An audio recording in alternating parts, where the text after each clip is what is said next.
Are you ready? As ready as I'll ever be. Are you wide awake? No. Are you half awake? Quarter. A quarter awake? Say quarter, yeah. Well, that's better than nothing, I suppose. It's better than not being awake. Mhm. Babka was drunk last night.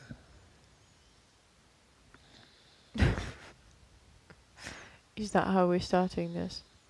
Well, that was Babka was drunk last night. um. Well, there's a strange sort of thought process that got me there, Mm-hmm. which is I had this phrase in my head. There's an old Scottish phrase. Far's like us, none few, and they're a deed. Do you want me to translate that into something understandable? Into a language, yeah. That is a language. That's what that's what Jasmine would say. What, into a language? Yeah. Yeah. Who is like us? Very few, and they're all dead. Mm. And that was in my head this morning, and I don't know why. That's really weird. Because I was thinking about Babka, and it's a phrase that she has used a lot. And I think she used it last night when she was drunk and I was driving her home. Uh-huh. And there you go.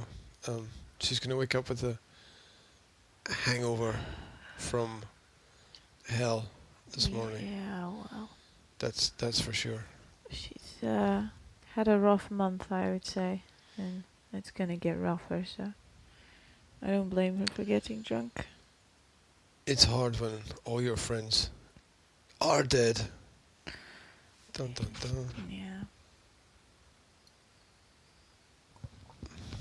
Yeah. It's also harder when you get involved in other people's shit. It's probably the wrong word to use, but Well, when you've got friends, you cannot not get involved. That's kind of what friends are about, isn't it? well, there's a difference between friends and friends. You have friends to stand by you in exactly situations like these, so. Yeah, but now she's getting entailed and entangled in a lot of things. Mm-hmm. Now she's getting entailed and entangled in banks and money and doctors and hospitals and Well, those are all those, well, yes, it's not pleasant, but that's what you have friends for, to stand by them, or the other way around, so that they stand by you when you need them and get entailed in all those nasty things that nobody else wants to get entailed in. well, you see, I thought that's what family were for. Well, if you don't have any family, then that's what friends are for. Well, I guess if you And burn all those bridges. Friends are just a selected family. I mean, you're the person who always says that just because you're born with someone, or you share DNA with someone, it doesn't mean that you have to stick to that person if that person is not a nice person, right? Yeah, I would never ever say that like that, though. That would be more subtle and specific about it. It's a very general statement. What I would say is, if there's somebody close to you in your family who's being a dick or being shit to you or abusing you, you need to distance yourself from that person. That's very subtle. Yes, you're right. Yes, exactly. Well, that's my subtle version. You don't want to hear the X-rated one. Huh. So, yeah. So, and combine it with the fact that friends are just family that we choose, basically. I agree with that. So, and there you go.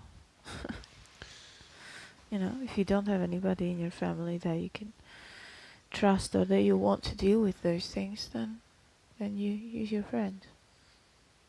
Yeah, this person doesn't even trust their partner to deal with these things. Yes, That's true. weird, if you ask me. But then weird people can only have weird friends. I mean, it goes without saying, Oh, right? Weird people can't boys. have normal friends because it just doesn't work out that way. You don't know and you don't see into it, so I wouldn't judge, Um, you know. yes, because you keep your distance from people who are of questionable character, I think. You're right, because you don't want to see you don't want to see into the fiery flames of hell, because that means you're right on the edge of hell.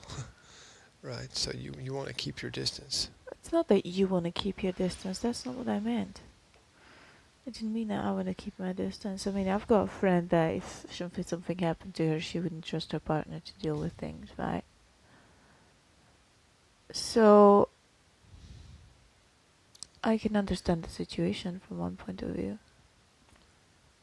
Again, I What does can that mean only... they wouldn't trust their partner to deal with Because things? their partner is a motherfucker. Well, what are they doing with that partner then? Well, maybe there are circumstances that make it hard to leave that partner. For example? For example, financial issues and physical abuse. Sorry, what was that last statement? I heard. Physical abuse? Yeah, maybe my ears need cleaning or something. I heard financial. She isn't physical abuse. No, I said financial issues and physical Oh, abuse. sorry. My apologies. Or maybe I should say financial and physical abuse. Yeah, it could be So a it's not always term. it's not always easy to, I suppose, to do that. Well, yeah, it's not meant to be easy though. I mean, if you get yourself into a difficult situation, it's It's going to be difficult. it's going to be difficult. Yes, but what I'm saying is, I'm not, I'm not discussing whether it's difficult or easy, or whether my friend should stay with the partner or leave the partner or whatever, because, I mean, the answers are obvious, but what I'm saying is that you don't see into the relationship of the other person that we were talking about, and therefore, sorry, and therefore it's, yes, you can always say it's weird, right? There's something dodgy, but you don't know what's going on. You don't know what's happening. So Yeah, don't there are times though when you make don't want to. conclusions. There are times though when it's better to not know because you just end up taking on other people's shit. Yes, and there's absolutely no reason why you should know or I should know, because that person is not our friend, but your mother chose her to be her friend for something. Whatever her motivations were or the other person's motivations were. And that's that. I mean, if she chose her to be her friend, then obviously she didn't consider whatever was going on in the other person's relationship to be, I don't know, bad, important. I don't know. You know. I mean, that was her choice, and she chose a friend, and now she's standing by her friend. I think it's kind of admirable. You know, admirable is the word. I'm not sure Yeah, how I to think you can pronounce that. pronounce it both ways. I think the Americans would say admirable, and the British would say admirable. With that kind of voice.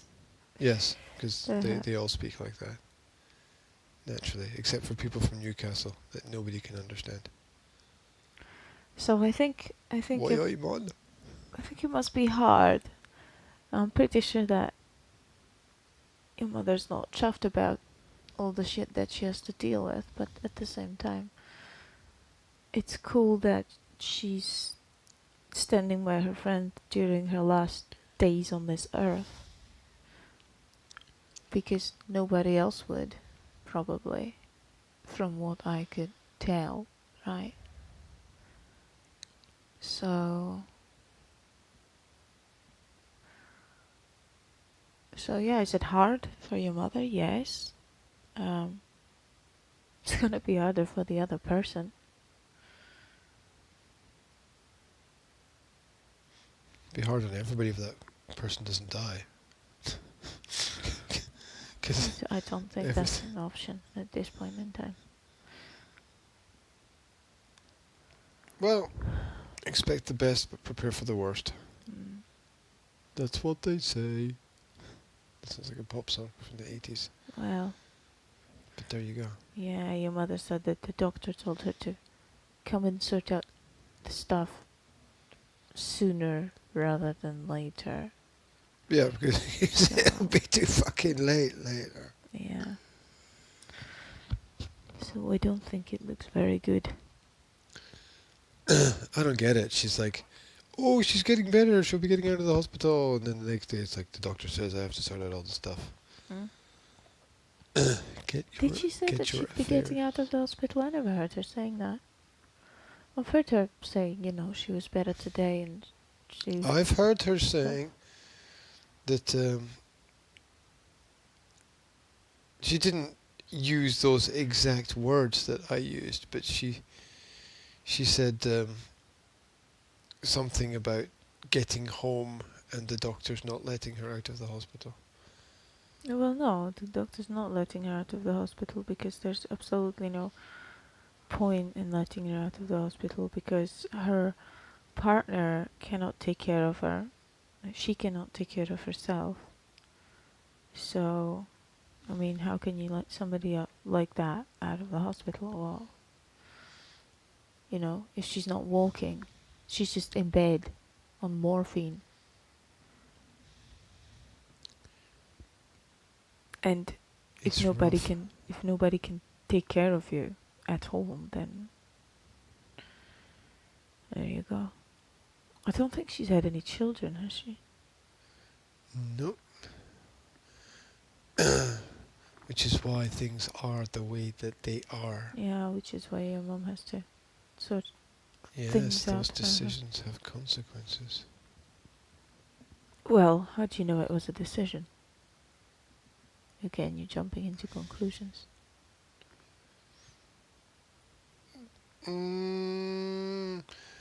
If you're asking me if I know everything about the situation, the answer is no. If you're asking me if I know enough about the situation, the answer is yes. Oh no, I'm just asking you that so whether you know that. You're it either was a asking me one of decision. those two things.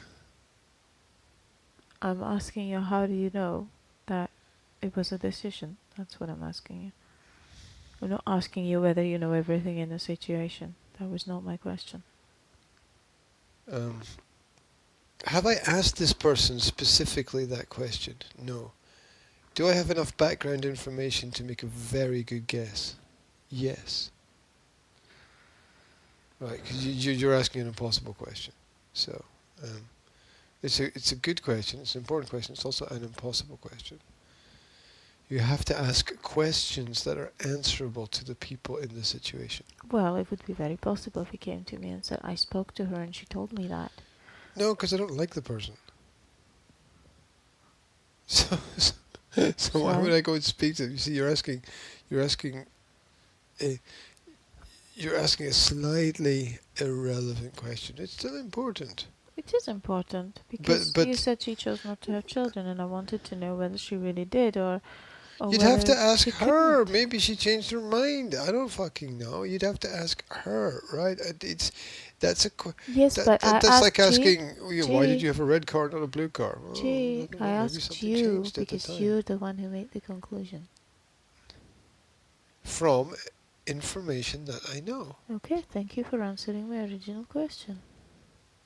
Didn't need to. I haven't asked specifically. No, I was explaining the importance of asking the right question. I'm sorry, I asked the right question for me that I wanted an answer to. Yeah, it's also a question that I think 99.99% of people don't ask other people. Well, I'm not 99.9% of the people then.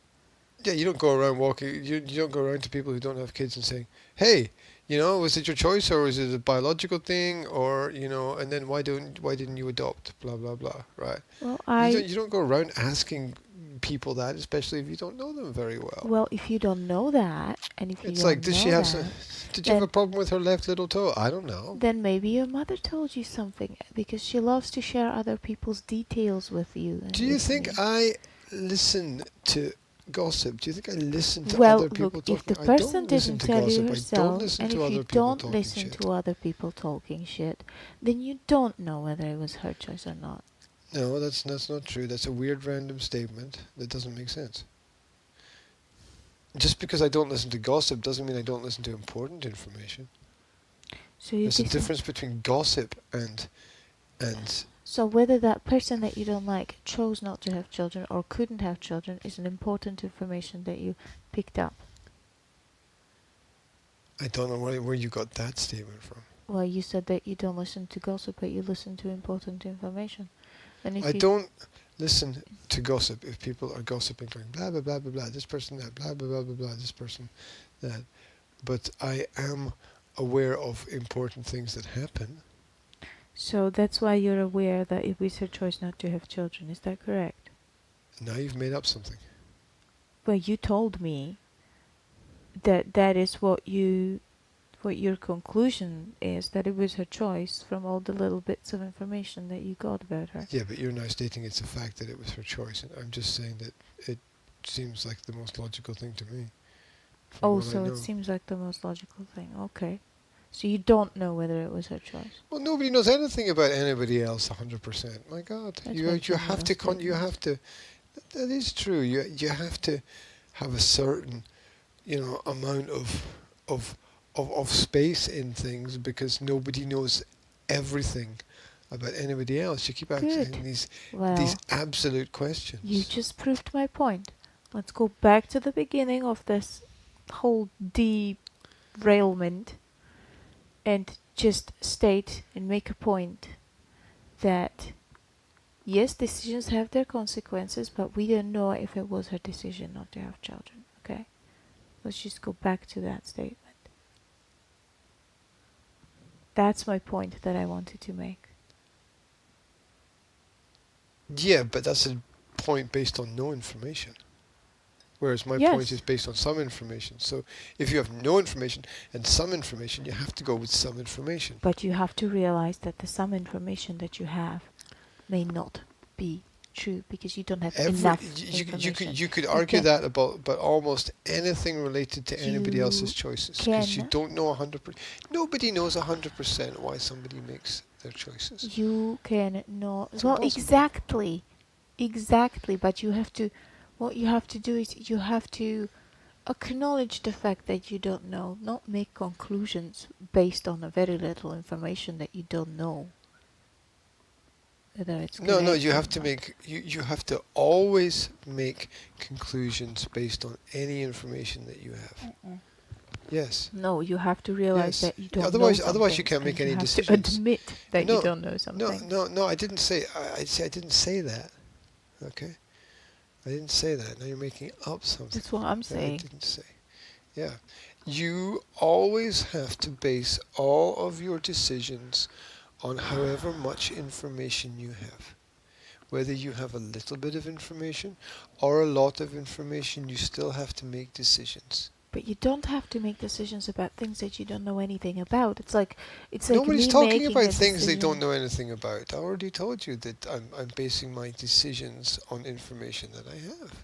But you don't have enough of that information, don't you understand? No, because you don't know how much information I have, so you can't But you make that just told statement. me nobody knows everything about everybody else and nobody can be sure about other people's motivations. So what the hell are you even talking about? No, that's an absolute statement. I didn't say that. You did. I did. Would you like to rewind the bloody Yeah, conversation? Yes, let me explain to you, and let me tell you what I said again. Okay, I said nobody knows 100% because these things can change, and because nobody knows 100% about anything. Right? You always base your decisions on the amount of information you have, whether it be a little information or a lot of information, you still have to make decisions. But you don't have to make decisions about certain things. You don't have to decide, okay, well, I guess I've got this little information, so I guess this person made a choice not to have children. You don't have to decide about that. You can just say, well, I'm not I talking have about I a have weird this- random thing that I we're have not this talking about. little information, so I'm decided, you can just say, I have little information, so I'm not going to make any conclusions about this person's motivations. Rather than saying, I have a little bit of information, so I'm going to base my conclusions about this person on this little bit of information. You can just Yeah, I didn't say not that though. make conclusions about this person. Yeah, I didn't say that though. You didn't say what? That I had too little information to make a reasonable conclusion. You said you have a little bit of information, but you cannot be sure. Because you have a little bit of information. I have more information than probably anybody else, so I think But you that didn't puts talk me- to that person, and you didn't talk to your mother about that person. Those are two So- statements that are true, and that's why I don't have all the information. But I would. Those are also two things that I would never do because they have no practical value. Exactly. What practical value does making conclusions about that person from the bit of or from the amount of information that you have about that person from second hand, from God knows where, if it's not from your mother and from that person directly? Why do you think everything is second hand? Well, do you have first hand information about that Yes. person? That would be from that person. From conversations that I've heard that person have, yes. Okay, so you've heard conversations of that person where that person said that she made a choice not to have children. Is that correct? Not that specific conversation. I've heard that person talking about life, and I did not, in that conversation or any of those conversations, specifically interject into the conversation and say, and by the way, was it a conscious choice to have children or not? So you've heard this person talking about life, and you have deducted from those statements of hers that it was her choice not to have children. Is that correct? Yeah, I did not make that deduction from just that information.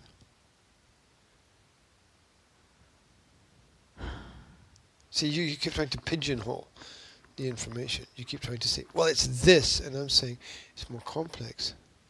It's more complex. Okay.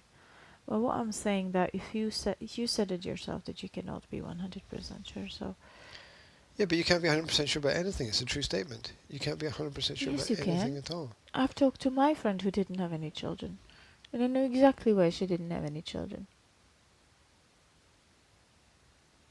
100%. Well, good. All relationships are different. You know. Yeah, as long as you're sure that they're telling the truth. Of course they are telling the truth. I know the Well- person. I know the person very well. Sometimes people think they're telling the truth.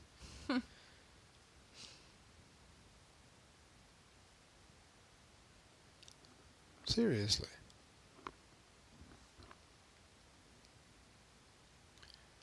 I think that you have to make decisions based on the information you have at the time.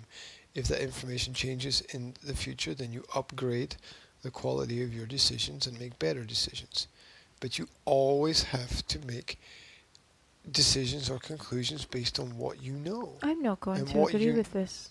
I'm But that's, so that's you how can life say works. it. That's how life You works. can say it as many times That's as how you life. want. That's how I life understand works. your statement, but I don't That's- agree with it. You But can that's how say life works. you can say always that. make.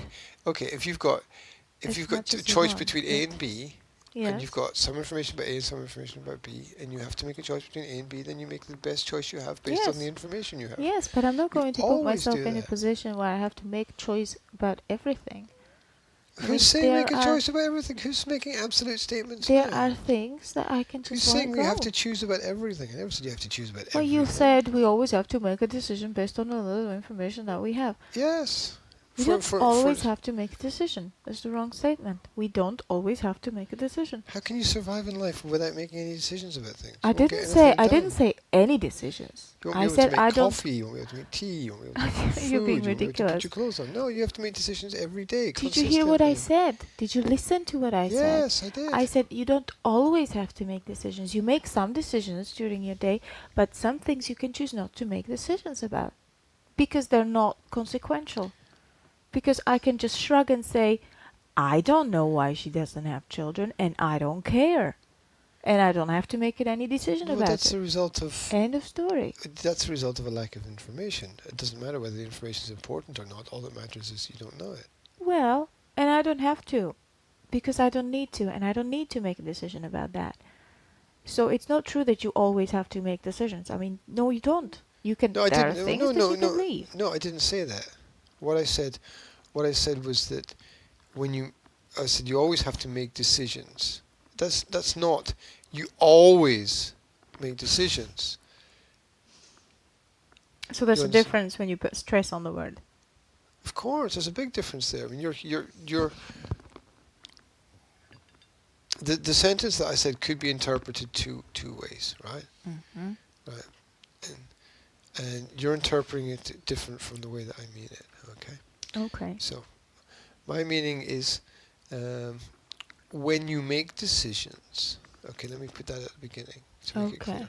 When you make decisions about things, you can only ever make decisions based on the information that you have. Well, that is very logical. Yes, I agree with that. Well, that's what I'm saying. I'm not saying that you always have to make decisions about everything that's going on around about you. Of course you don't. That's silly. Well, thank you very much for clarifying. Now there's absolutely nothing to argue about anymore. I'm not Because arguing. I agree I'm with not that. arguing. The people use arguing like it's some kind of fight or something. I'm just saying I'm explaining. I'm not No. arguing. I'm explaining. I use arguing as in discussing something from two different points of view and using arguments to support your own point of view. That's what arguing is. It's not a bad thing. Arguing doesn't mean fighting. Arguing means presenting conflicting information. I mean, conflicting to the information that's presented by the other side, and trying to make a conclusion out of these two conflicting points of view or informations. That's what arguing is, in my opinion. But okay. An argument is an attempt to persuade another person, or an attempt to influence another person. That's what an argument usually is. There might be some other definition, but that fits the bill or the perspective at this moment. Yeah, so my point is, okay, I'm going to say it in a different way. My point is, I don't have any information, and therefore I don't like statements like, she made that choice, and that's the consequences of her choice, because I don't know if she made that choice or not. And I don't feel comfortable agreeing with the statement because of the lack of my information about the person. Yeah, and that's a mixture of sensible reflection and projection. And that's the way that human psychology works. I like to give people the benefit of doubt, and I like to think the best of people, which may not be a good thing, but that's how my mind works. And until, innocent until proven guilty. So until I know. What does that mean, think the best? Until I know I'm trying to explain it, for sure, that this is what happened. If it's like a negative thing, which I guess I I don't know why I would consider her choice a negative thing. That's something that's in my head, obviously, because it's not a negative thing. I mean, you can choose to have children, you can choose not to have children. It's perfectly fine both ways. So, unless I know for 100% that. I'm not sure I agree with the fact that it's perfectly fine both ways. I think that it's more complicated than that. I think that something, unless the person, unless I know for 100% that this is what happened, I'm always going to assume the best of that person. You might think that's stupid, and it might be, but that's just how my brain works. And I know that that's how my brain works. And therefore I can deal with it. What does that mean, assume the best? Because, see, in the back of my mind, there's big red flags come up when people say, people have said it to me before, I just assume the best. Well, It's like, what does it well, mean? It whoa, means it it could means get you into when deep trouble. it means that when person agrees on a meeting with you and they don't come to that meeting on time, I'm not going to assume the worst, which would be, oh, this person doesn't give a damn and they're obviously irresponsible and unprofessional and I shouldn't, Yeah, I should stay I away. don't I would assume the best, which means, know anybody who's like that. can I finish explaining what I mean?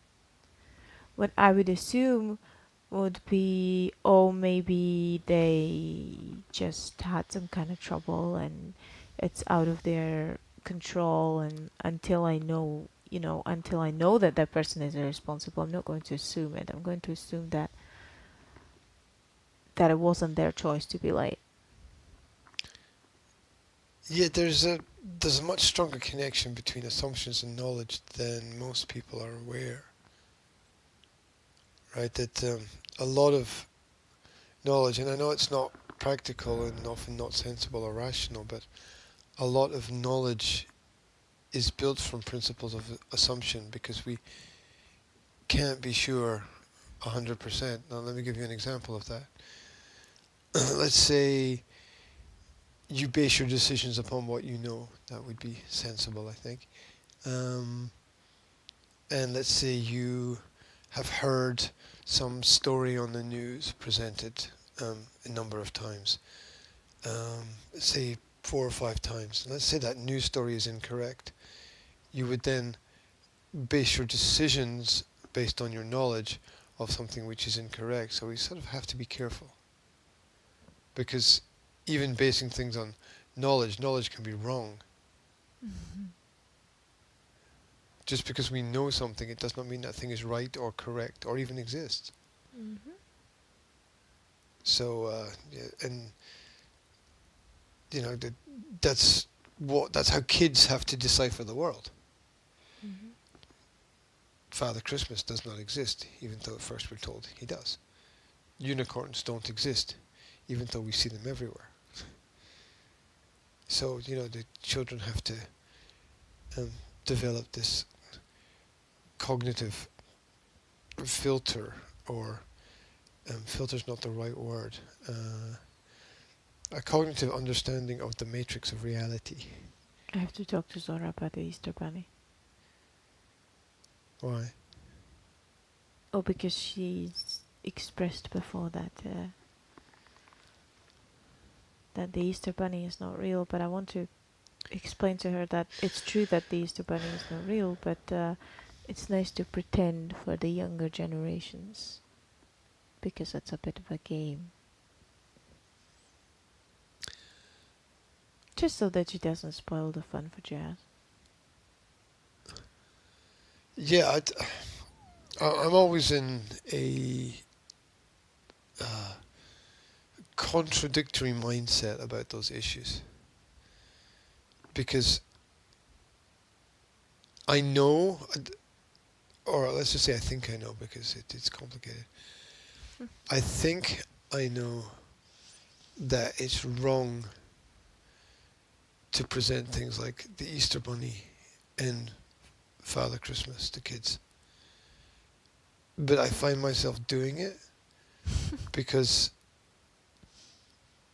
Probably because it seems like the easiest thing to do. And of course, in this context, easy is wrong. You know, I have thought about this a lot actually. Um, and I don't think it's. I've. I, I, I think it's easy to say it's wrong. I think it's the opposite way. I think it would be very, very easy to tell the kids from the beginning that there's no such thing as Father Christmas. But I think it would kind of spoil the magic because I loved the magic and I still love the magic even now, you know. And I know that a lot of adults will still play pretend, you know. Oh, I got this from Santa, yeah, haha, baha, things like that. I think it's I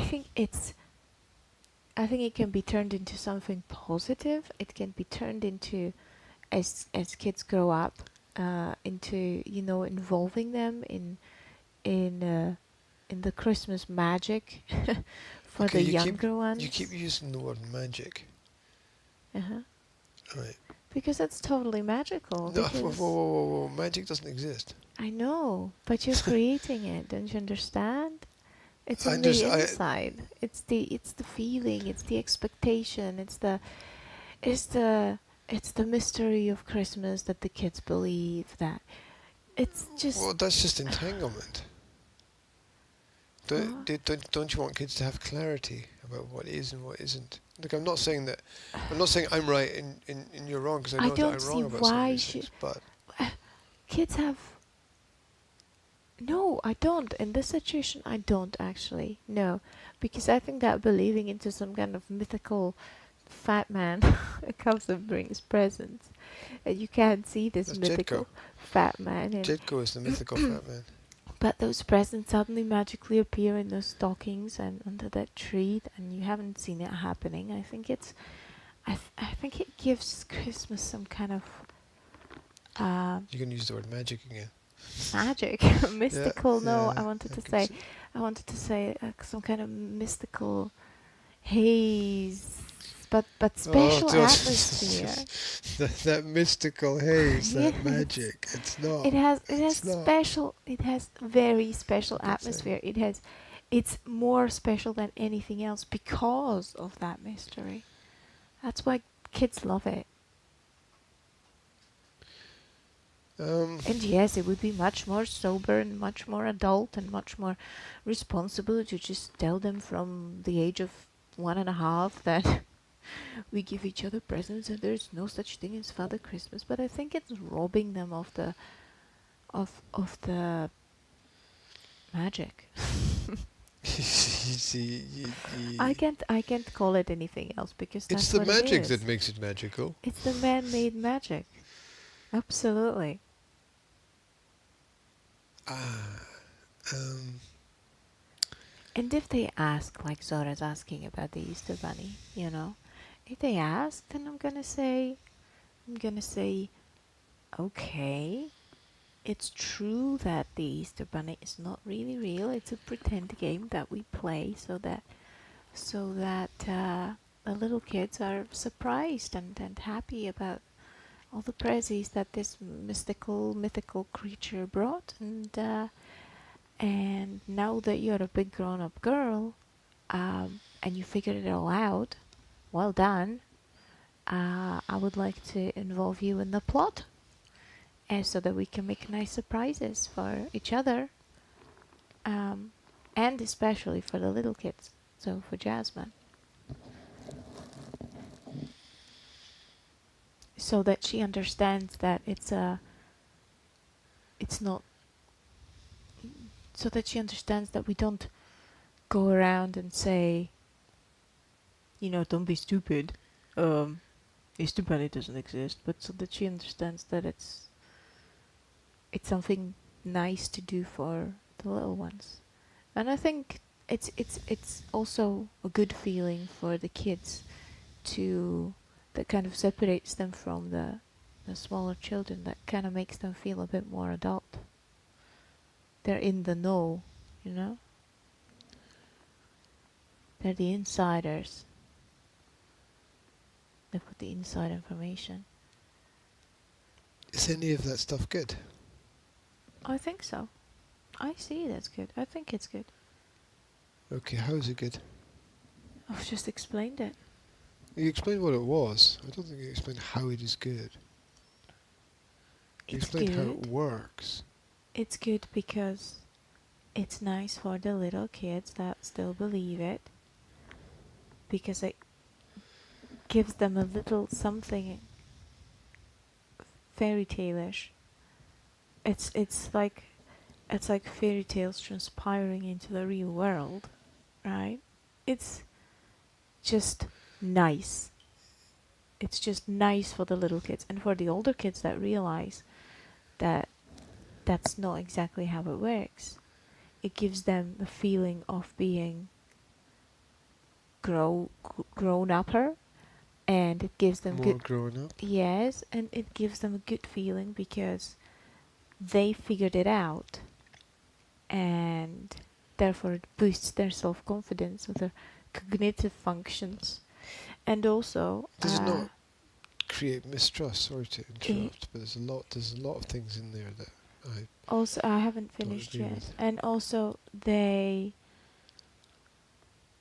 find themselves on the other side, and they can do something for the little kids now, and they do realize, okay, the little kids believe in this, so I'm going to do this for them. It puts them in a position where they can be the grown-ups and do something for the little kids. I think that's a nice position to be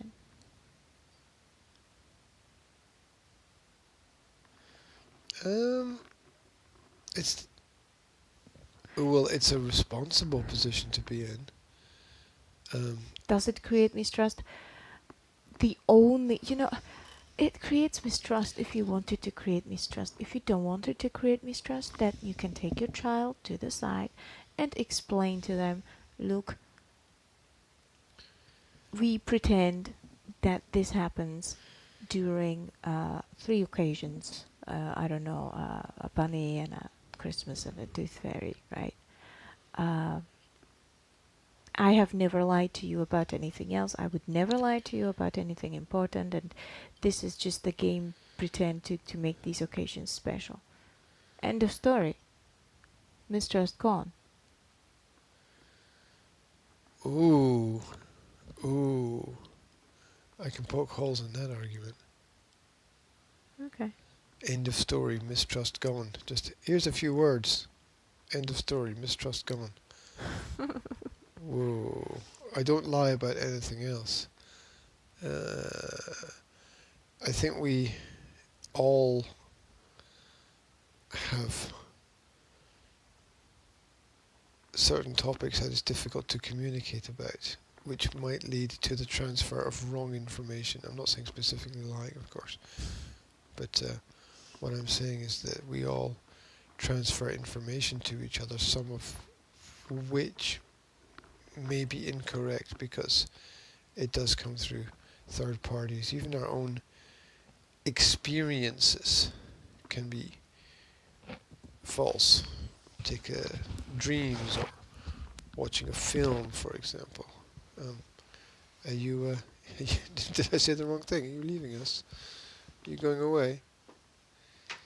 Am I being left all alone? Are you having more coffee?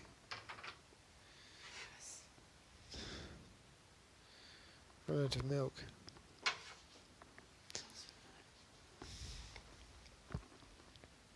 Anyway. Cold coffee. Anyway, I forgot what I was saying because I was distracted by you wandering off there. Wrong information. We all lie to each other, is what you were saying. No. No, specifically what I tried to not say. I know that you specifically said that that's not what you're saying. That's why I said it, because I wanted to tease you. No, I said that we transferred the wrong information by mistake to people.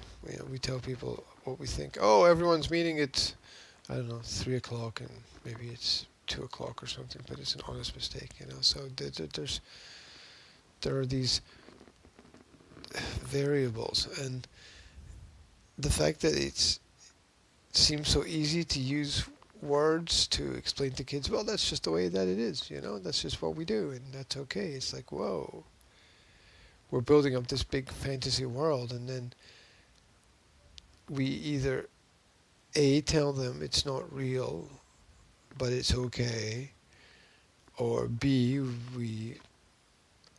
or they figure it out themselves, right? Um, and it's always been a question in the back of my mind whether or not it's a good idea I to think do you're that. I think you're underestimating the kids if you think that it's going to create big mistrust issues, because look at what kids do every day. Every single day they play pretend. Every single day they tell each other stories, right? So I think that they take it much more with a grain of salt than we adults think, or than we adults would.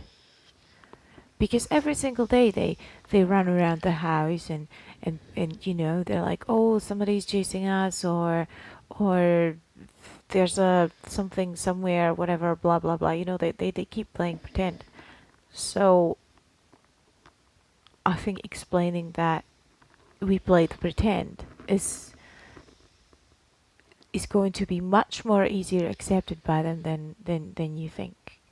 I think that this is just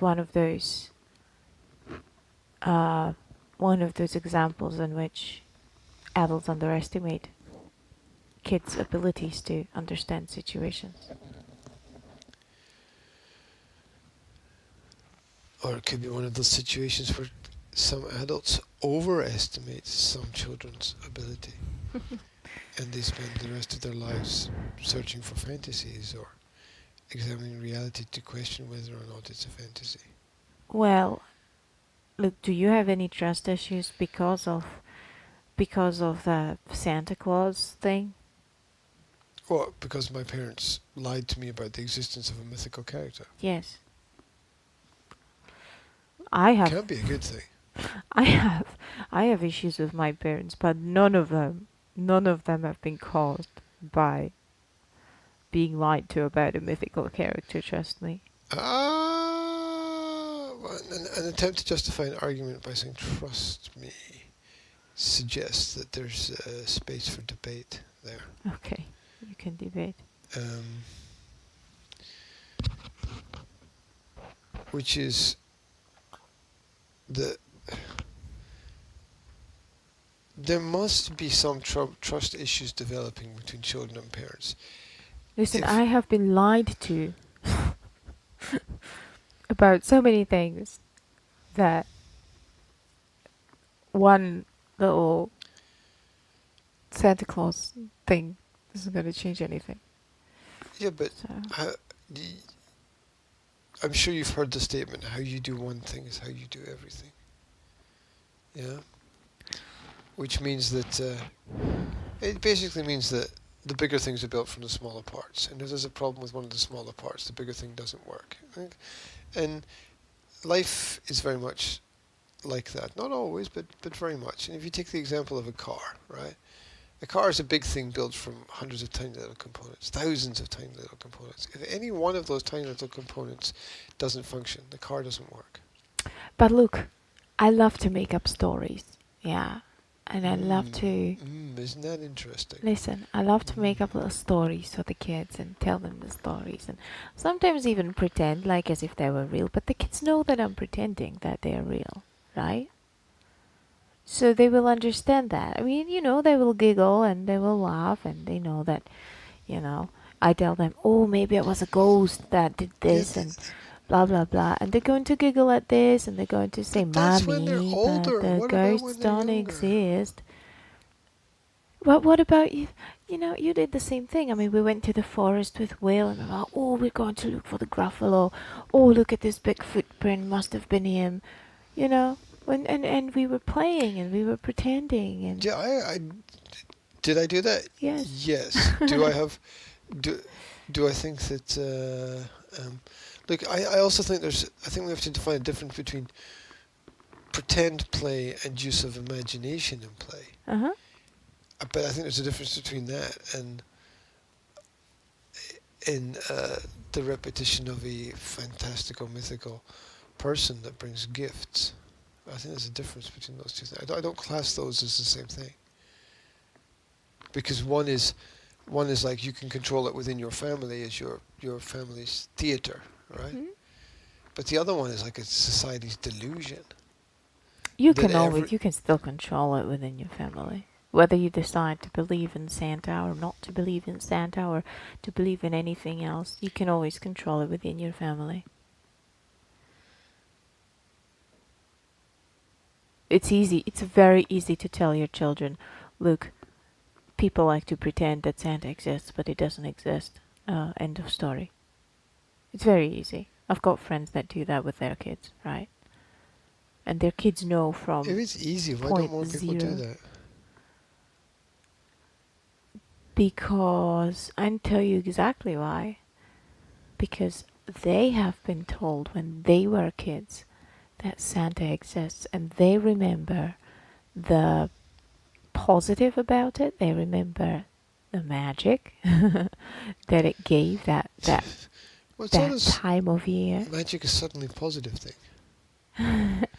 They It's like you use the word magic as if it's automatically a positive thing. It is in this situation and in the way that I mean it. Okay? All words, meanings are contextual. In this context, it has a positive meaning. So, yes, and because they remember it as a positive thing, they want to pass it on to their children. It's not because the society forces them. But there is pressure from society on people to conform to certain ideas. No, well, yes, there is, but I don't think that in this particular case, it's a pressure from the society. It's everybody's personal decision, and I know people that decided not to do Santa, and that's fine. It's everybody's personal.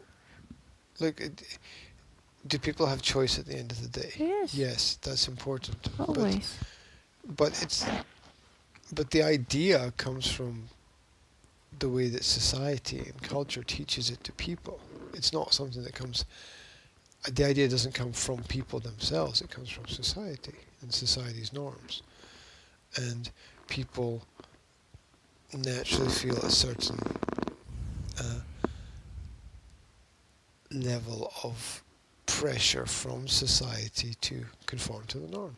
Oh, I don't feel any pressure in the Santa area. But you do conform, which suggests there is some pressure. No, I just told you I conform because I have experienced only positive things in my childhood connected with it, and I want to pass it on to my children, and I want them to have those positive experiences. I don't do it because the society tells me to. I do it because I firmly believe that it's a nice thing to do.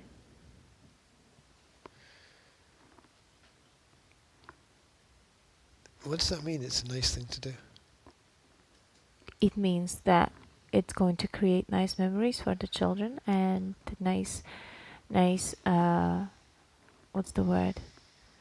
Experiences, and that they are going to draw from. It's like creating a positive deposit around Christmas that they're going to draw from for their entire life during that time of year. Because that's how I view it. That's how I feel about it.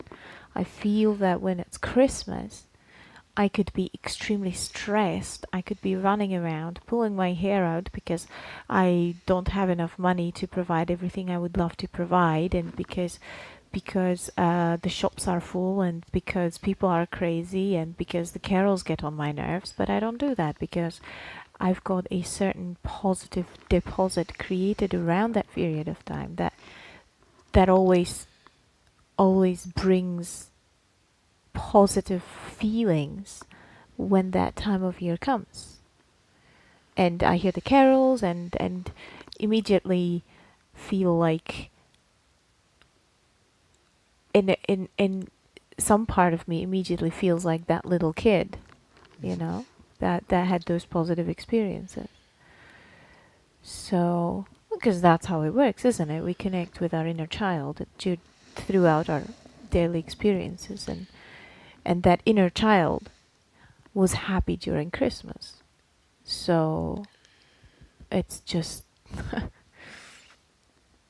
Aren't we just reliving our own fantasies through our children, though?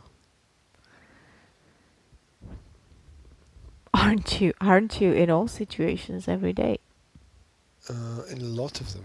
All, I wouldn't say all. Well, in a lot of situations, yes, probably, yeah. Probably. Yeah, well, You're reliving a lot of things through your children. That's why they say that parental love is to a certain degree narcissistic, because you project a Well, lot. how would that work when a narcissist doesn't show any parental love at all? Oh, there's a difference between something having a certain percentage of narcissistic traits, such as parental love, for example, and there's a big difference between a parent being a narcissist. You have to realize that. That's a difference. I'm not saying that every parent who loves their child is a narcissist. Obviously, I'm saying that a certain percentage of parental love is narcissistic in the way that we project a lot of things onto our children, and we often live through our children. As in, my child is happy, I'm happy. My child is sad, I'm sad. I want my child to have the best that I consider is the best. That in that sense, that's what I'm saying. I don't mean narcissistic. It mirrors back the other way as well, though. I don't mean narcissistic in this context as a bad thing. I mean it as a natural thing. Are you saying that narcissism can be good sometimes? No, I'm saying that it can be natural in some situations.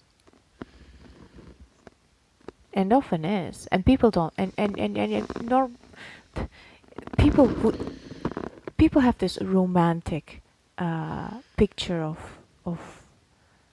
the parental love, right? Mm-hmm. Where it's like, oh, it's nobody's ever gonna love you as much as your mother loves you, and the mother's love can do whatever, can move mountains, and then there's nothing as strong as that, and there's blah blah blah, and they don't like to admit the fact that to a certain degree it's narcissistic, in because it doesn't sound like a good thing, right? But we have to realize that it's a natural thing, that you will see your child and you will naturally look for the traits that you have. You will naturally gravitate towards liking the traits that you have, and if they're positive, in your thinking. Well, you might also naturally gravitate towards disliking the traits that you have that you don't like. Yes, that was my next point. Yes, but it's all about projection, and it's normal because they're your children, because you often see them as an extension of you, right? So that's what I mean when I say that the parental love is narcissistic traits, that the projection, basically. Maybe it's not the correct way of saying it. Maybe I'm not using the right words. I don't know. I'm not a bloody psychologist, but that's how I would say it. So yeah, and I don't like the romanticizing of parental love, because it's there and it's strong and it's great, but it's got its limitations. and most of all, it's highly influenced by. This is funny because I've been arguing something similar to that for years and meeting a lot of resistance. Yeah, because because you say parental love has its limitations, right? Mm-hmm. Now, I describe that in general as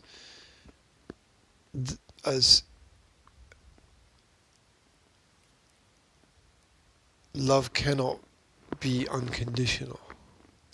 See, I don't agree with that. I Yeah, don't. That's not what I mean.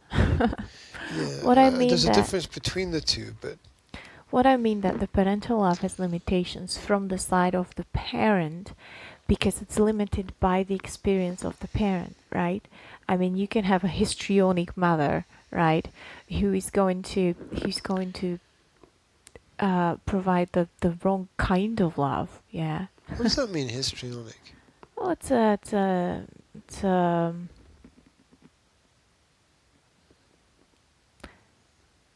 Is it hysterical? it's a term that describes a certain type of like a personality disorder type of behavior from the side of a parent where I think histrionic is where they it's it's where the mother um, takes from the child psychologically to deal with her own issues.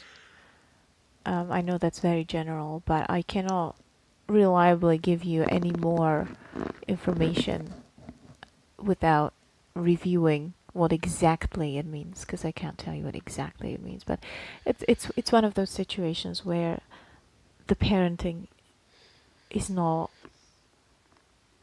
ideal, okay, and it can cause a lot of psychological issues for the children in later life. Uh, but the point is that what was my point? My point is that the parental love has limitations because people have limitations, because that person that is a parent can be going through a lot psychologically, and and that's one of the limitations to their love. I don't mean it as parents can't give unconditional love. I think that especially during the childhood, parents do give unconditional love and should give unconditional love, because all children, small children, are worthy of unconditional love, and them not behaving in a certain way that you would normally find lovable is just their reaction to not getting that unconditional love in a certain situation. So I believe that, children should get unconditional love. I believe that once they grow into adults and make their own decisions, they should not get. I mean, you still love them, but you're not going to. That doesn't mean that you don't have your boundaries. You can still love a person, but it doesn't mean that you can let the person do whatever they want, or that you don't have your boundaries, right? So you can say, okay, look, I love you, but I'm not going to let you squat in my house anymore because because it's not a good situation for you, and it's not a good situation for me, and I'm just not happy about it. Or you can say I love you, but I'm not going to listen to shit or to verbal abuse or something. So therefore you have to get out of here or whatever. But protecting your boundaries doesn't mean that you don't love them. Mm. Yeah, something in the back of my mind says that it's far too it's far too simple to say I love you, but I'm not going to do what you think is the right thing for you. That's Although not I what I said. That's not at no all what I said. no, I'm not saying that's what you said. I'm just trying to extend the Okay. idea to make a new point. Yeah, I don't think that you said that. I'm just trying to understand where love can be positive or positively projected when it's not a good thing, like somebody saying, you know, I'm doing this because I love you, and of course it's like, what? Yeah, What the it's bullshit. what the hell does that even mean? That is bullshit that we learn from our parents when we're children. I only do what I think is best for you. Well, fuck off. I know what's best for me. I really hated it when my parents said, "You'll see." Yeah. You'll thank us one day. Yeah, No, I won't. yeah, Oh, thank you for fucking up my brain. Oh yeah, thanks. yeah. Because it's sort of, you won't understand now, but you'll see in the future that we're right. Yeah. No, that just means that in the present you're wrong, or in the present what you're doing doesn't make sense, or at the very least you have a complete inability to explain things. It reminds me. It reminds me of my math teacher. And now she was a great person, and we all laughed, and she did these things jokingly, but you can imagine if somebody did it seriously, right? She used to, when somebody's like would be like extremely stupid about something, on purpose, like kids are sometimes when they're teenagers, she would come up to a guy, yeah, and she would like smack their head with a book, lightly, obviously, yeah. Uh, and it wasn't done in a mean or vicious way, okay? It wasn't even done in a way that's ooh ha ha ha, I'm joking, but I'm actually really being vicious. It was just, it really was what it was. It was funny, yeah. She was very funny. We all loved her. So she would like go and like, smack somebody's head, and then she would say, "What do you say?" And the person would say, "Thank you." It was like, right, because I'm just showing you that what you doing is stupid or whatever. I don't know what she said after that, but I remember that every time she did that, she would, the person that got smacked would say thank you, right? And that was funny, but it's a bit like what parents do, isn't it? It's like I smack your bloody head, and you will thank me in the future. It's like, no, actually, I won't. Um, I will if I stay in the stupid, you know, vicious cycle of abuse, and then redo it on my children. But if I manage to sort it out and get out of that vicious circle of abuse, I'm definitely not going to thank you. You want to hear a funny story from the other day? Okay. tell Is you. it funny? Or is it funny? You know, is it really a funny story? Or is it a funny story? Or is it a story Because that's we've not used the word funny 3 at all? times. It's a funny story. No, it's not one of those ironically not funny stories. Okay. It's actually funny. So you better fucking laugh. Okay. So, I'm So we laughing were- already, see? It's so really we, funny. so we went to pick up those extra games that I got. And the dodgy street. And the dodgy, the dark. It was right out of Nightmare on Elm Street. Okay. There were street lights on the edge of the street, Mm. but there were no lights around the houses. So even though the houses had numbers on them, it was in no way possible to read what the numbers were without being like 2 inches away from the door. And Did seeing you the meet number on the Freddy? door. I'll tell you, I was walking fast. Right? I was walking fast because it was spooky because Poor Will. He nobody must was have been walking around there, and there were little lights on inside some of the houses, but most of the houses were dark, spooked. Mhm. and it was that perfect little modern neighborhood with all the where there was not one single thing out of place in the entire street. I'd like to live in a neighborhood like that. And you know, even when people parked their cars, they parked their cars in the perfect place to park their car. Yeah, there was not one stone, one flower, one blade of grass that was not exactly where it should be. I'd like to live in a fact, neighborhood like that I would have with been working streetlights. I wouldn't have been surprised if the street lights weren't spraying something into the air to make people feel good, and so obviously Didn't work on you. obviously fuck off. So obviously we got lost. Oh, and obviously the spookiness confused Google Maps, because the house that it said was 53 when I got there was actually 20. It was Did Google Maps come up with a little circle? Yeah, saying little the circle. spooky area. And yes, and it goes going backwards and forwards. You're now entering Yeah. the spooky area. Yeah, and it played the theme from Ghostbusters when you arrived. Yeah, or Nightmare on Elm Street would have been better actually, or some kind of John Carpenter theme tune. Anyway, so you can imagine me driving around in circles, going, I can't read any of the house numbers from the car, so we have to park the car.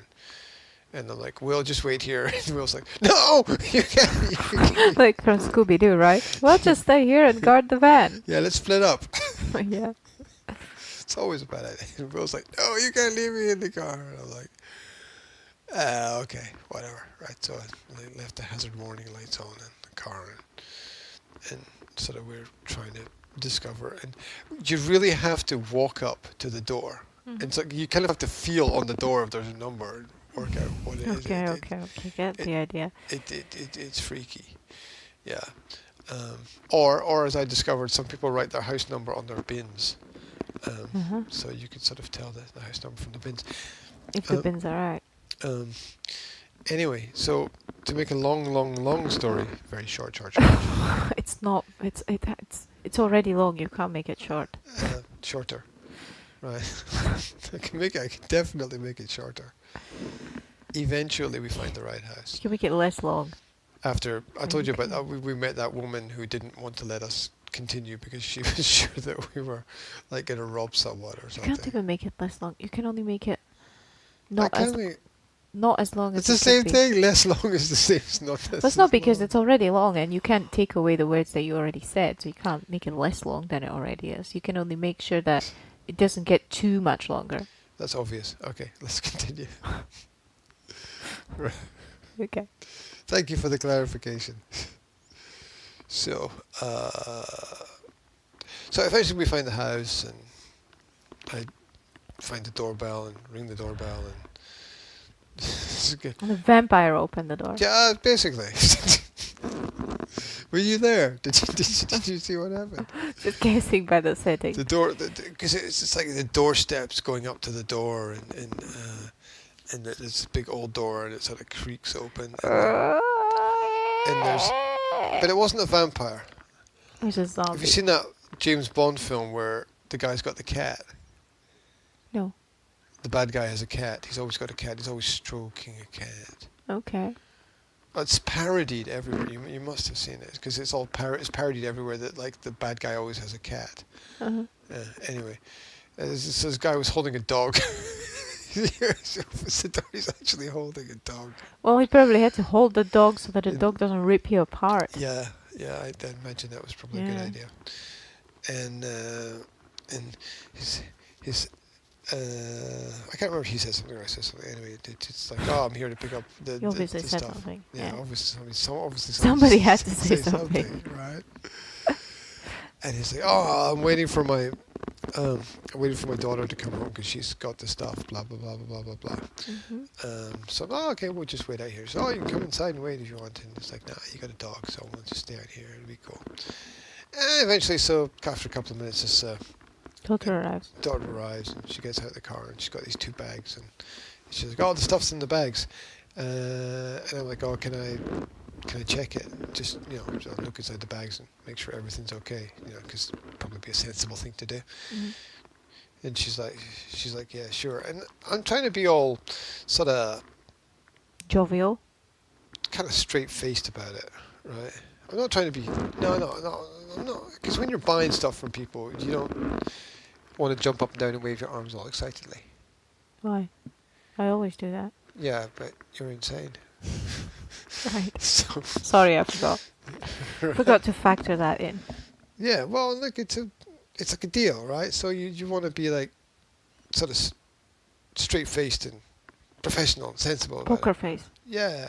You want to look through the stuff going, You don't want to look at the stuff going, wow, whoa, yeah. No? No, No. no, Well, okay. good to know. Yeah. So, so I'm looking through the first bag, going, okay, and I open up the second bag. The second bag's got these games in it, and Will's like, oh my god! Look at all those games! Oh.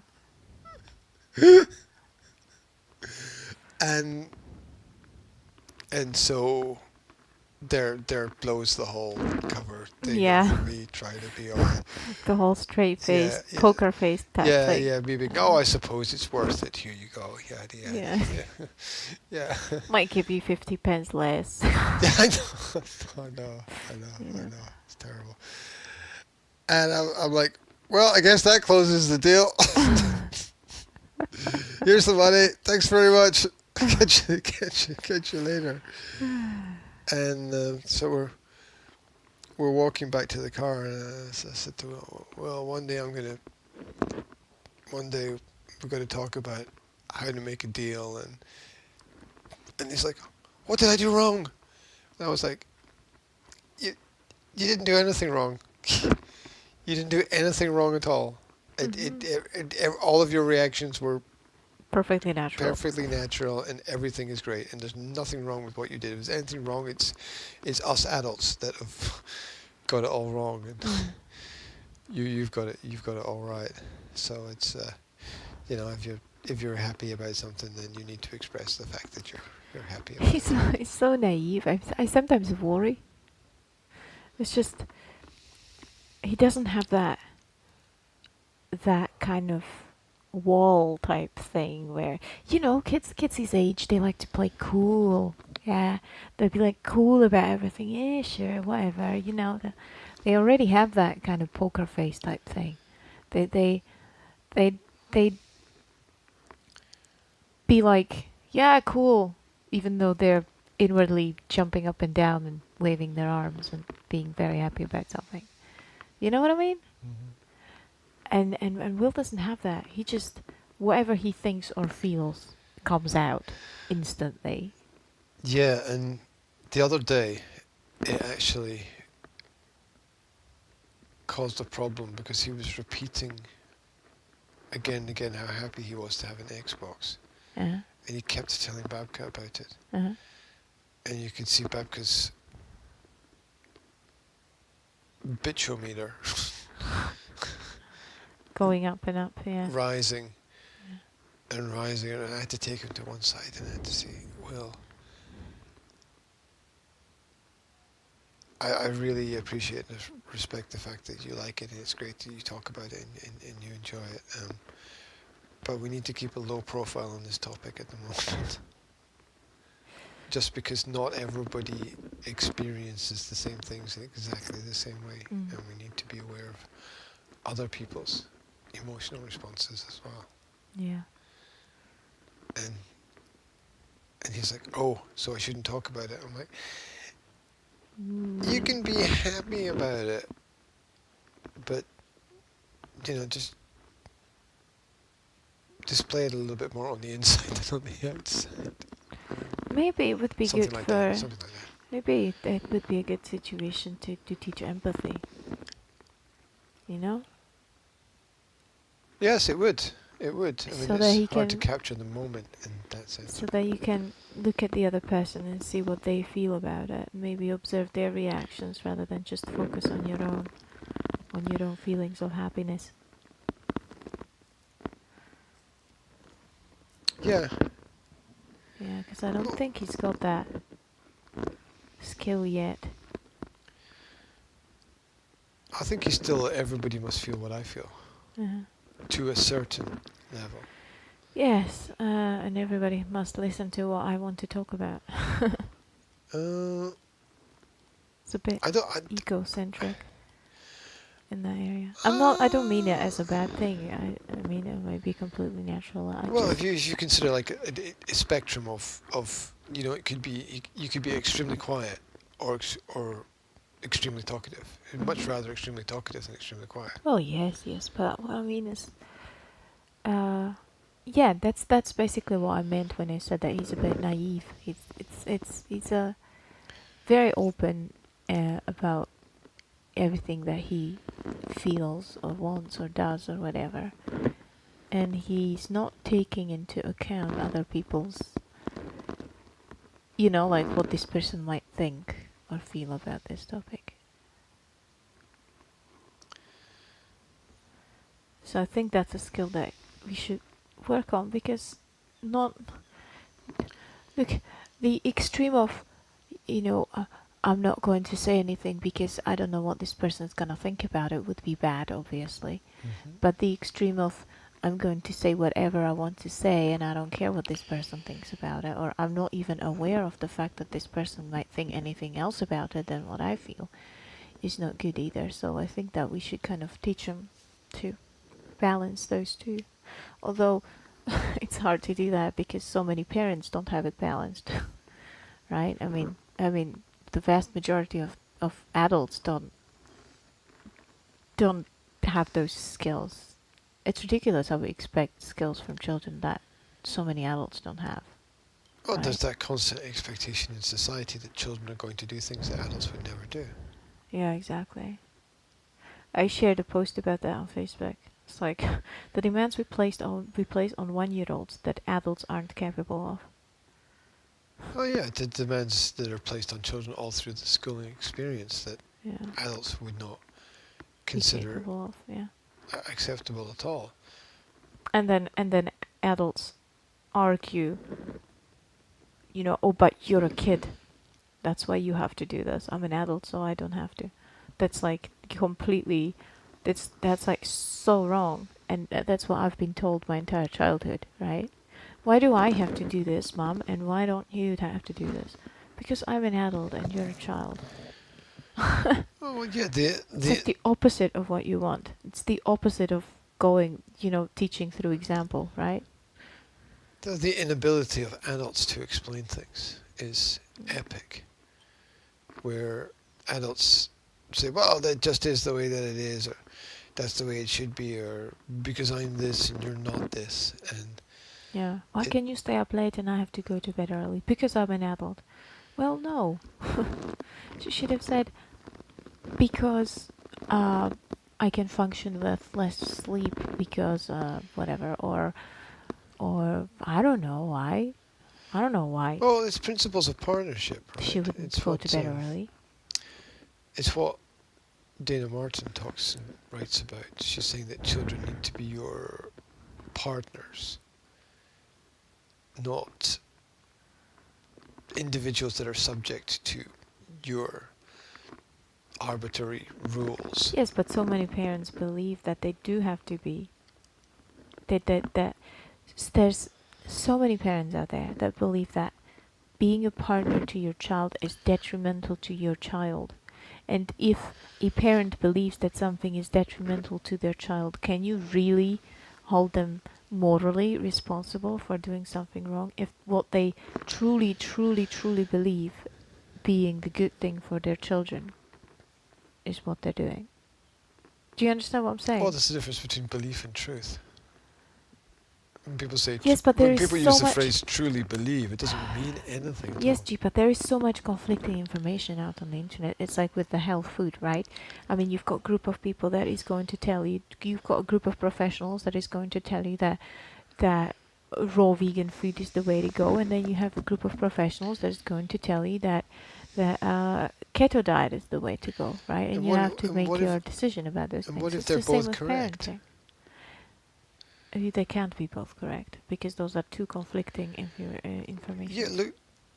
What if one of those perspectives works for a certain group of people, and the other perspective works for a different group Yes, of that's people? possible. In that sense, they would both be correct. Yeah, but it's the same with parenting. You've got a group of professionals that tells you that you have to be the parent, not friend to your child, and you have to take responsibility and your child and make your child do things because because you know better, and then you have a group of professionals that are going to tell you that you should involve the child in the decision-making process, right? And those are two conflicting informations, and you can't do both at the same time.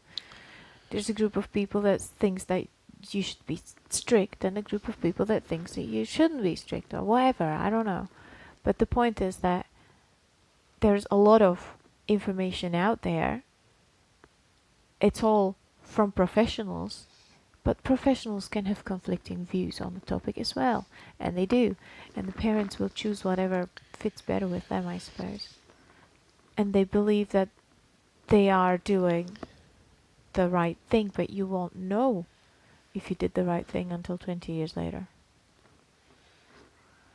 Yeah, on one side that's perfectly true. On the other side, it is plainly obvious to people who are thinking and aware of the results of their actions that some things which are repeated in the present moment will obviously have negative effects. The argument that you can't know is the argument that you can't know everything, but there's some things you can tell. Like, you know, the parent who's continually hitting their kid is obviously going to be planting bad seeds, right? For the Well, for the I future. think that there are certain things that the entire chamber of psychologists of the world is going to agree on, and one of those things is that physical punishment is detrimental. So Yeah, but then this is the same professionals that support teachers in school, like who are psychologically abusing students. Interestingly enough, yesterday I overheard a conversation between two parents. I say overhear. I was actually in the conversation, but I had my mouth shut, surprisingly, and I was just listening to what other people were saying. They were saying they both took their children out of school because of the abuse they got from teachers. yeah, And I then believe that. and not only that, they were talking about a story that happened in the last week, I think it was, or maybe 2 weeks, that somebody videoed the teachers in a local school here abusing a student. Yeah. And it's beyond words for me. It doesn't surprise me. No, like, am I surprised? No, really, but it still goes beyond words for me that somebody or even a group of adults who are put in this position of responsibility end up abusing children. Look, I had an abuser for a teacher for the first 4 years at my primary school. Right? And What's wrong with these people? nobody's ever done anything. Why are they about like it. that? What's wrong with these people? Oh, Like I I told don't you the think we story have about time for that. the very first review of a book that I ever wrote in school. The teacher stood in front of the class and ripped it up into pieces and threw it in the bin. Well, that's which, great. which like put me off writing for years. Uh-huh. And what kind of caring? Stupid, idiotic imbecile can do that. We'd stand in front of a group of kids and take their work and tear it into pieces and That is throw just it in the so. bin. That is so heartless. Yeah, and this person was a respected member of the community and had a responsible was responsible for the kids. In fact, was responsible for an entire generation of children. An entire generation of children had to I know. have this person as a teacher. So many teachers don't even have the basic knowledge from child psychology. The basics. They're lacking the basics. Can you imagine that? Oh, never mind. Look, there's more than 60,000 children in Britain being homeschooled. And that's only the registered ones. Okay? It's quite a lot. And I have read information that said that within the last year it grew exponentially, like 4 times as many kids being homeschooled or something. It's growing exponentially every single day. I'm on the Facebook page for the homeschooling in Britain stuff. Every single day, and I'm not exaggerating. Every day you've got a different parent, posting, I have taken my child out of school, or I'm considering taking my child out of school every day. That's 365 children only on a Facebook page being taken out of school every year. And that's just a fraction of what's really happening. 60,000 children are homeschooled all over Britain. Only the registered ones. It means only the ones that went to school and have been taken out because of the failure of the school to meet the child's needs. Right? It's a shame that... And you've got another group which is most probably the same size, right, of children that never went to school. It's a shame that people can't realize and apply those same principles to other areas. Like if people can realize that the state system is abusing their children and protecting the abusers in education,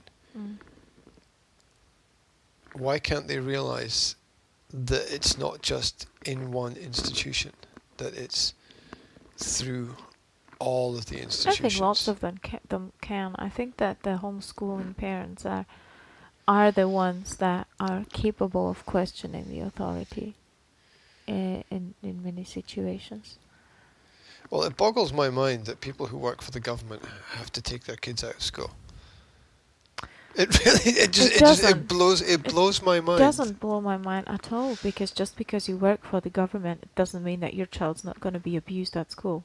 No, but it's the whole thing of the people that you work for.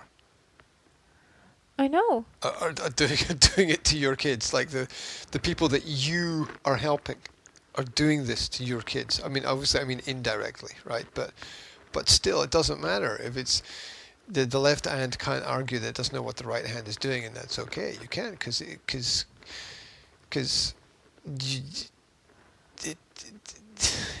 has to all be interconnected.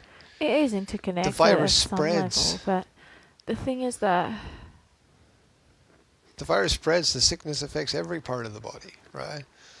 Just because somebody's not doing their job right somewhere doesn't mean that you can't do your job right in your area. I mean, if you work as a social worker, yeah, and you take care of old people in an old people's home or something, yeah, and you work for the government in that area, then just because a teacher somewhere in a primary school is a dickhead, or the headmaster of a primary school is a dickhead, that doesn't mean that I can't do my social worker job right and help people.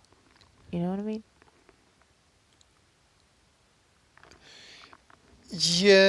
Yes. Yeah, I understand that perspective. I mean, obviously, I'm different because I tend to think that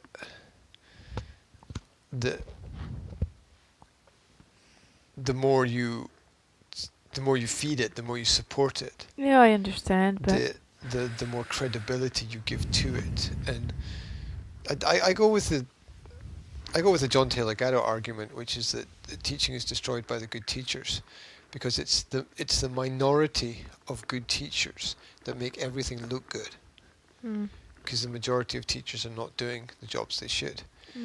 And so if this minority of good teachers went and found something more productive to do, then everybody would see just how bad the system is. Or if they went into private education.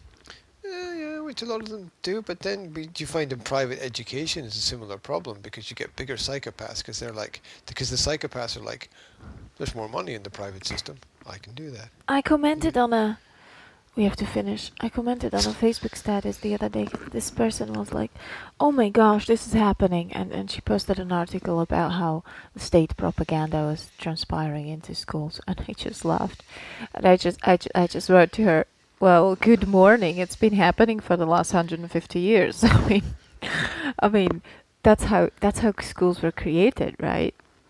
I wrote, well, the primary function of the school is to push the state propaganda, and she wrote down, oh, I didn't know that. And I just went, well, just look at the history, right? Well, You don't have to go far. You go to Nazi. If you can't look at anything else, then look at Nazi Germany, right? And see that how that government transpired into schools. Go to communism and see how that transpired into schools. I'm like, if it's a state-owned institution, of course, and it's dictated and the curriculum is made by the state, then of course it's going to push the state propaganda. That's logical. That's like saying 1 + 1 = 2, right? It's the basics.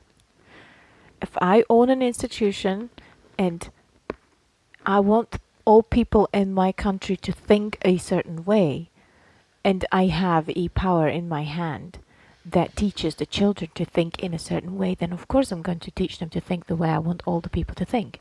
It's not bloody rocket science.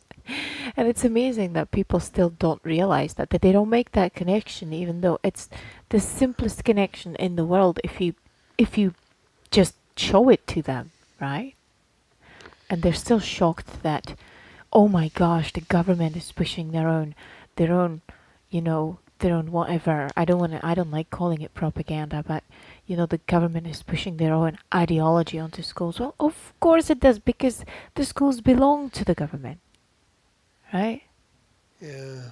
Well, they've got the lesser evil non-argument, which is, well, it's better than there not being anything at all, and it's like, yeah, that's crazy. But then you get people who are, say, often those who homeschool have other family members who try to put pressure on them to put their kids back into school, and